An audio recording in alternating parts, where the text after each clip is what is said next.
Good evening दोस्तों, उम्मीद करता हूँ आप सब लोग खैर से होंगे और वेलकम करता हूँ आपको दी बजट गार्डनिंग चैनल पे। तो आज हम लोग अपनी सीडलिंग ट्रे में से अपनी पनीरियाँ निकाल के लगाएंगे इन गमलों में, क्योंकि अब इनको हो गया है बहुत ज़्यादा टाइम और इनको जगह पड़ रही है कम, ताकि ये बहुत अच्छे से ग्रो कर जाएं। चूँकि यहाँ पर हमने सिर्फ सादी मिट्टी के अंदर इनको लगाया था और अब इनको हल्का सा फर्टिलाइज़र या खाद की ज़रूरत है। अब खाद चाहे कोई भी हो, या तो आप 20-20-20 NPK सादी वाली खाद इनको दे दें, या फिर आप इसमें वर्मी कंपोस्ट या फिर गोबर की खाद डाल सकते हैं। उसके लिए आपको इसको बड़े गमलों में लगाना पड़ेगा, छोटे दरमियाने गमलों में लगाना पड़ेगा, क्योंकि इसके अंदर आप खाद नहीं दे सकते।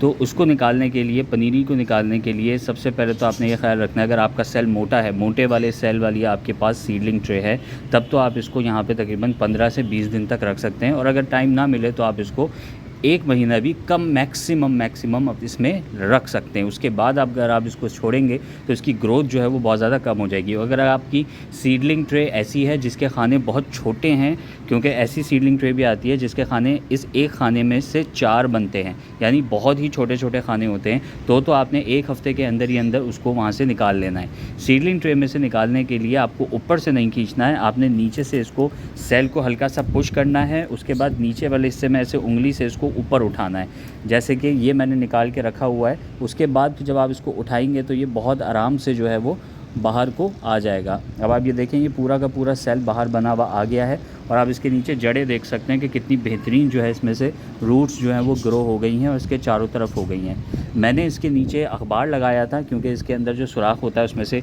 मिट्टी निकल जाती है और वो बहुत मोटा सुराख होता है। तो मैंने नीचे छोटा सा अखबार या फिर आपके पास कोई ऐसा पेपर, पुरानी कॉपी रखी हुई हो, पुरानी डायरी रखी हुई हो, तो वो आप इस्तेमाल इसमें कर सकते हैं।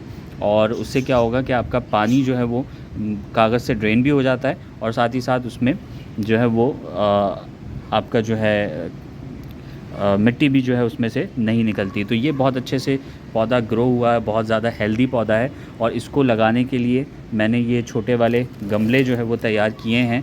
ये 4 इंच के गमले हैं, 4 इंच तकरीबन।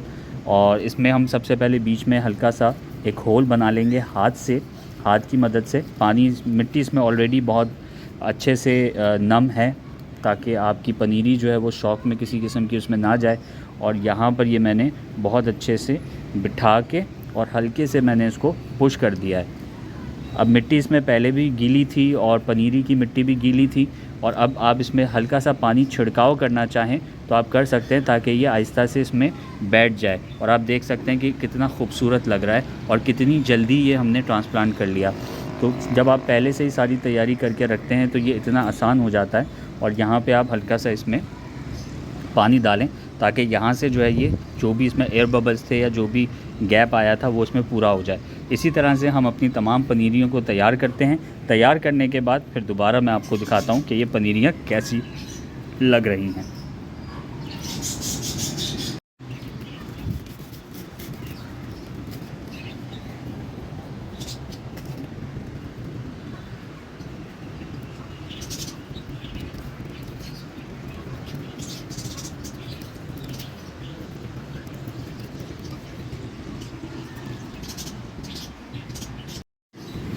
तो दोस्तों, यहाँ पर आप देख सकते हैं कि इस सेल के अंदर 3 पौधे लगे हुए हैं और तीनों के तीनों बिल्कुल बराबर के हेल्दी हैं और बहुत ही ज़्यादा अच्छे से ग्रो कर रहे हैं। बिल्कुल जंगल सा एक बना हुआ है। तो मैंने पहले भी आपको एक वीडियो में बताया था कि जब भी आप सेल के अंदर पनीरी लगाते हैं किसी भी पौधे की, तो इस बीज लगाते हैं, तो आप एक सेल के अंदर 2-3 कम से कम सीड लगाते हैं। तो मैंने यहाँ पर तकरीबन 4 और 5 सीड लगाए थे, कि उसमें से अगर एक पौधा चल गया और बाकी ना निकल पाए, बाकी सीड ना जर्मिनेट हो पाए, तो एटलीस्ट एक मेरे पास रहेगा और मेरी सीडलिंग ट्रे जो है वो खाली नहीं दिखेगी। तो हुआ ये कि इस सेल में तीनों के तीन जो है वो बहुत अच्छे से ग्रो कर गए हैं। अब यहाँ पर मुझे फ़ैसला करना होगा कि या तो मैं इन तीनों को अलग करूँ और फिर लगाऊँ, उससे इनकी जो जड़ें हैं वो थोड़ी सी डिस्टर्ब हो जाएंगी और वो मैं नहीं करना चाहता। और अगर मैं ये भी कर सकता हूँ कि मैं यहाँ ऊपर से इन दोनों को, दो जो बहुत ही हल्के पौधे हैं, वैसे तो दोनों बराबर हैं, लेकिन अगर मुझे लगता है कि इसमें से एक आध कोई ज़्यादा अच्छा है तो बाकी 2 को मैं यहाँ से काट सकता हूँ। लेकिन यहाँ पर मैं क्या करूँगा, क्योंकि मुझे ये आगे मज़ीद मल्टीप्लाई करने हैं, तो मैं इसको एज़ इट इज़ इसके अंदर लगा दूँगा और जब ये बहुत अच्छे से ग्रो हो जाएंगे, ये पूरा का पूरा भर जाएगा पौधा, पूरा का पूरा ये पॉट भर जाएगा, तो फिर मैं इसको निकाल के और फिर मैं तीनों को अलग करूँगा, क्योंकि उस वक्त तक ये पौधे बहुत ज़्यादा मैच्योर हो चुके होंगे और उसमें अलग करने में आसानी होगी।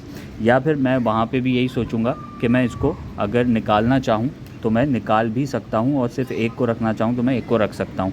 सो फ़िलहाल के लिए तो मैं इसको एज़ इट इज़ लगा देता हूँ।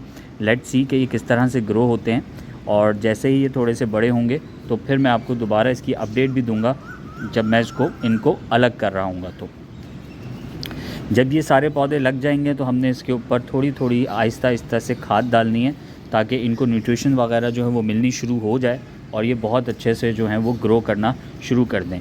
तो इसी तरह से जितने भी पौधे हैं मैं अब सारे के सारे जो हैं वो कन्वर्ट कर लूँगा यहाँ पे जितने भी पौधे हैं। उसके अलावा एक और मेरे पास सीडलिंग ट्रे है, उसको भी मैं इसमें कन्वर्ट कर लूँगा।